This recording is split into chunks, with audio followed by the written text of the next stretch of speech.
ભરૂચ એલસીબીએ કોઠી વડાપડામાં ઘરમાં ચાલતા જુગારધામ પર રેડ કરી 7 ઇસમોને 1.8 લાખના મુદ્દામાલ સાથે ઝડપી પાડ્યા હતા.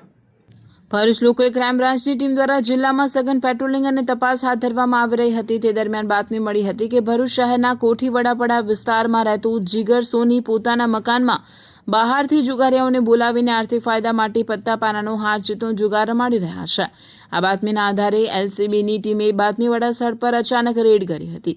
પોલીસે દરોડા દરમિયાન સ્થળ પરની જુગાર રમી રહેલા કુલ 7 આરોપીઓને ઝડપી પાડ્યા હતા. પકડાયેલા ઇસમોમાં મુખ્ય સંચાલક જીગર સોની સહિત મોહમ્મદ ઇમરાન, અબ્દુલ રસીદ મલિક, મોહમ્મદ ઇદ્રીસ, મોહમ્મદ સઈદ શેખ, ખાલિદ હુસૈન, કરીમ શાહ દિવાન, અસલમ ફારૂક લહેરી, મોહમ્મદ આરિફ અબ્દુલ મજીદ શેખ અને મોહમ્મદ ફૈઝાન મુસ્તાક શેખનો સમાવેશ થાય છે.